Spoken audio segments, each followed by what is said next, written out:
आनंद नगर गांव से 5 किलोमीटर दूर थोड़ी ऊंचाई पर छोटी छोटी पहाड़ियों से घिरा एक इलाका था। वो इलाका काफी खुला हुआ था, जहां हवाएं काफी तेज चलती थी। वैसे तो यहाँ पर कोई रहा नहीं करता था, लेकिन गरीबी की वजह से कुछ लोगों ने यहाँ पर अपनी छोटी छोटी झोपड़ियां बना ली थी।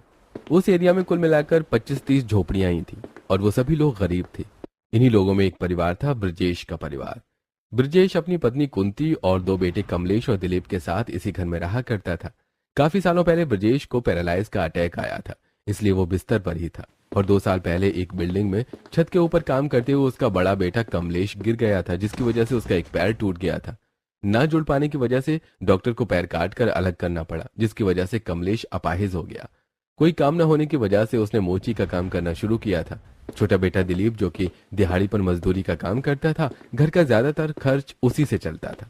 रोज की तरह आज भी सुबह सुबह कमलेश पॉलिश का सामान लेकर अपनी बैसाखी के सहारे खड़ा होता है और अपनी पत्नी सीमा से कहता है, सीमा, अब मैं चलता हूँ।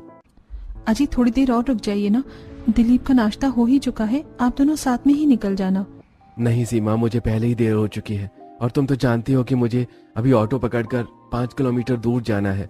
आउट एरिया में होने की वजह से जल्दी ऑटो भी नहीं मिलती है, इसलिए दिलीप चला जाएगा, मैं फिलहाल चलता हूँ। पिताजी, आपकी टूटी हुई चप्पल में मैंने पिन से अच्छी तरह सिल दी है और साथ में उसे धागे से बांध भी दिया है। आप चप्पल पहन कर जाना, नंगे पैर मत जाना।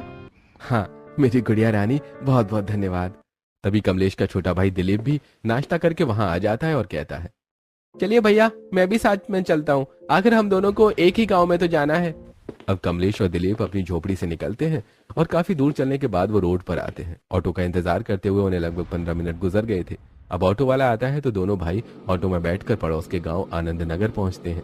अब कमलेश वहीं एक बड़े से पेड़ के नीचे बैठ जाता है और अपना सामान रख लेता है, तो दिलीप मजदूरी करने के लिए गाँव के अंदर चला जाता है।